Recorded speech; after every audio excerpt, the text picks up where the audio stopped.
Video tutorial প্রোগ্রামে আমরা vocabulary শিখব মাত্র একটি গল্পের মাধ্যমে। সেখানে দুজন ব্যক্তির চরিত্র আছে, আতিক সাহেব এবং আরমান সাহেব। আতিক সাহেব এবং আরমান সাহেবের চরিত্রের মধ্য থেকে আমরা 10টা মোস্ট ইম্পর্টেন্ট ভোকাবুলারি শিখে নেব। তো শুরু করা যাক আজকের ভিডিও টিউটোরিয়ালটি। চেয়ারম্যান আতিক সাহেব স্বভাবতই ভীষণ অবদূরে। এখন আমাদের জানতে হবে অবদূরেট অর্থ কি। চেয়ারম্যান আতিক সাহেব স্বভাবতই ভীষণ অবদূরেট শব্দের অর্থ হচ্ছে একগুঁয়ে অথবা বদমেজাজি। তোমরা লিখে নাও, অবদূরেট শব্দের অর্থ হচ্ছে বদমেজাজি অথবা একগুঁয়ে স্বভাবের। তাহলে চেয়ারম্যান আতিক সাহেব কি একজন বদমেজাজি স্বভাবের লোক। একবার যে সিদ্ধান্ত তিনি নেন তা থেকে তাকে সরানো অসম্ভব। গ্রামের সালিশে তিনি সবসময় ইন্ট্রান্সিজেন্ট ভূমিকা পালন করেন। তাহলে এখানে লাইনটা আমরা একটু দেখি। গ্রামের সালিশে অর্থাৎ গ্রামে যে সালিশি হয় সেখানে তিনি সবসময় ইন্ট্রান্সিজেন্ট ভূমিকা পালন করেন। ইন্ট্রান্সিজেন্ট অর্থ হচ্ছে আপোষহীন ভূমিকা পালন করেন। আমি আবার বলছি, ইন্ট্রান্সিজেন্ট অর্থ আপোষহীন, অর্থাৎ আমি যেটা বলবো সেটাই সে করবে, এইরকম টাইপের মানুষদেরকে বলা হয় ইন্ট্রান্সিজেন্ট।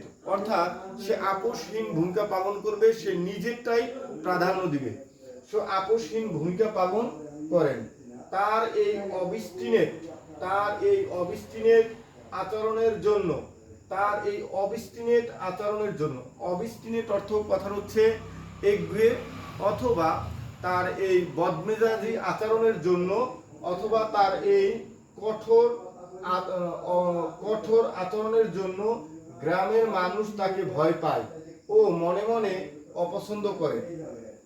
তিনি এতটাই আডামন্ট শব্দের অর্থ কি? তিনি এতটাই নির্মম, কঠোর, অবাধ্য এভাবে বোঝায়। তিনি এতটাই অবাধ্য অথবা নির্মম অথবা কঠোর স্বভাবের যে নিজের ভুল প্রমাণিত হলেও, অর্থাৎ নিজে যদি ভুল করে সেটা প্রমাণিত হয় তারপর নিজের মতকে সে পাল্টাতে চান না। তো আমরা একটু প্রথমত দেখে নেই কি কি ওয়ার্ডগুলো শিখেছি। আবার অবদূরেট অর্থ একগুঁয়ে বদমেজাজি, তারপর ইনট্রান্সিজেন্ট অর্থ হচ্ছে আপোষহীন, তারপর হচ্ছে অবিস্টিনেট অর্থ হচ্ছে একগুঁয়ে অথবা এরকম জেদি, এরকম বোঝাচ্ছে। তারপর হচ্ছে তিনি এতটাই আডামন্ট অর্থ হচ্ছে যে কঠোর বা নির্মম। তিনি এতটাই নির্মম, কঠোর যে নিজের ভুল প্রমাণিত হলেও তিনি নিজের মতকে পাল্টাতে চান না। তাকে নিয়ন্ত্রণে আনা বা বোঝানো খুবই কঠিন, মানে এই টাইপের মানুষকে বোঝানো খুবই কি কঠিন হয়ে পড়ে। যেন তিনি একজন ইনট্রাক্টেবল কথার অর্থ হচ্ছে অবাধ্য, যেন তিনি একজন অবাধ্য লোক, এরকম আর কি। ইনট্রাক্টেবল অর্থ হচ্ছে অবাধ্য লোক। অপরদিকে তার ছোট ভাই আরমান সাহেব সম্পূর্ণ ভিন্ন। এখন আমরা আরেকটি চরিত্র পাইছি, সেটা হচ্ছে আরমান সাহেব। তার ছোট ভাই আরমান সাহেব সম্পূর্ণ ভিন্ন। সে খুবই প্লাইয়েবল অর্থ হচ্ছে নমনীয়।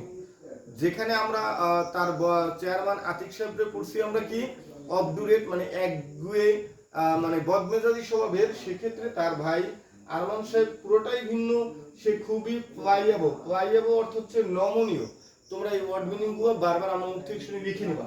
প্লাইয়েবল অর্থ নমনীয় স্বভাবের। সে যে কোনো পরিস্থিতিতে সে নিজেকে মানিয়ে নিতে পারে। বড় ভাইয়ের মতো সে কঠোর স্বভাবের নয়, বরং সবার যুক্তির সাথে সে অ্যামিনেবল মানে হচ্ছে নমনীয়। অর্থাৎ গ্রামের মানুষ যেটা বলে সেটা যদি সঠিক হয় সে তার নিজের মতকে পরিবর্তন করে। তাহলে এরকম ব্যক্তিদেরকে অ্যামিনেবল লোক অর্থাৎ নমনীয় স্বভাবের লোক। অ্যামিনেবল শব্দের অর্থ নমনীয়। তাহলে কি বললাম? প্লাইয়েবল অর্থ নমনীয়, অ্যামিনেবল অর্থ নমনীয়। প্লাইয়েবল নমনীয়, অ্যামিনেবল অর্থ নমনীয়। তাহলে বরং সবার যুক্তির সাথে সে নমনীয়। গ্রামের মানুষ আরমান সাহেবকে খুব পছন্দ করে কারণ সে স্বভাবগতভাবে ডোসাইল অর্থ হচ্ছে বাধ্য, শান্ত, নিরীহ। তাহলে সে বলছে কি গ্রামের মানুষ আরমান সাহেবকে খুব পছন্দ করে কারণ সে স্বভাবগতভাবেই ডোসাইল মানে বাধ্য বা এরকম কি শান্ত, নিরীহ লোক। এই জন্য গ্রামের মানুষ তাকে পছন্দ করে। বড় ভাই যখন কোনো আদেশ দেন, বড় ভাই যখন তাকে কোনো আদেশ দেন, ঝগড়া না করে শান্তির খাতিরে, সে কোনো ঝগড়া করে না, সে ঝগড়া পছন্দ করে না, শান্তির খাতিরে মানে শান্তি যাতে ফিরে আসে খাতিরে অনিচ্ছা সত্ত্বেও, তার মন না চাইলেও, এটাকে বলে অনিচ্ছা সত্ত্বেও তাতে অ্যাকুইয়েস করে। অ্যাকুইয়েস অর্থ হচ্ছে মৌন সম্মতি দেওয়া।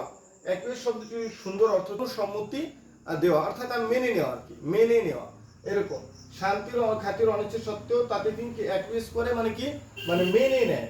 তবে আরমান সাহেবের এই কমপ্লায়েন্ট স্বভাবকে, কমপ্লায়েন্ট অর্থ হচ্ছে, কমপ্লায়েন্ট শব্দের অর্থ হচ্ছে অনুগত বা বাধ্য, বাধ্য বা অনুগত স্বভাবকে আতিক সাহেব দুর্বলতা মনে করেন।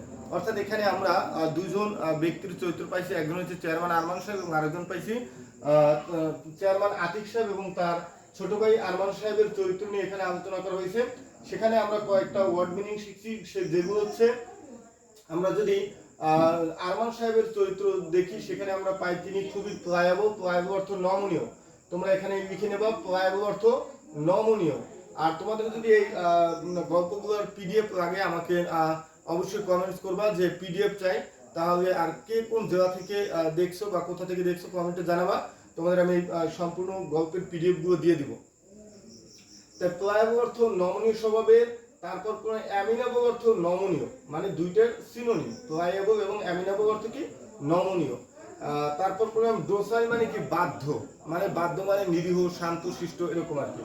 তারপরে পাইলাম অ্যাকুইয়েস, অ্যাকুইয়েস অর্থ হচ্ছে মৌন সম্মতি প্রকাশ করা, অর্থাৎ মেনে নেওয়া, যে কোনো পরিস্থিতিতে ভালো একটা যদি কোনো সবার জন্য ভালো হয় সেজন্য তার নিজের মতকে সে এরকম পরিবর্তন করতে পারে, সে এটাকে মেনে নেয় আর কি, মেনে নেয়। আর কমপ্লায়েন্ট অর্থ হচ্ছে তার বাধ্যগত, এই যে সে কমপ্লায়েন্ট অর্থ বাধ্যগত, ঠিক আছে, বাধ্যগত স্বভাব মানে হচ্ছে যে একজনের বড়রা কথা বলছে সেটা মেনে নিচ্ছে এরকম।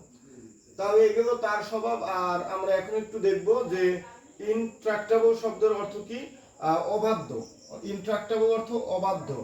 তারপরে হচ্ছে আডামান্ট, আডামান্ট অর্থ হচ্ছে তিনি যে তিনি এতটাই যে কঠোর, আডামান্ট অর্থ নির্মম অথবা কঠোর এরকম নিষ্ঠুর এরকম বোঝাচ্ছে। তার অবিস্টিনেট অর্থ বদমেজাজি, একগুয়ে, জেদি এই টাইপের। আর ইনট্রান্সিজেন্ট মানে আপোষহীন ভূমিকা, ইনট্রান্সিজেন্ট অর্থ আপোষহীন, ইনট্রান্সিজেন্ট আপোষহীন। তারপর হচ্ছে অবদুলেট অর্থ একগুয়ে। তো প্রিয় শিক্ষার্থী, আজকের ভিডিও টিউটোরিয়ালটি কেমন লাগলো কমেন্টস অবশ্যই জানাবে। পরবর্তী ভিডিওতে আমরা টাইপ গল্প নাম্বার 3 নিয়ে আসবো। সে পর্যন্ত সবাই ভালো থাকো, সুস্থ থাকো, আল্লাহ হাফেজ।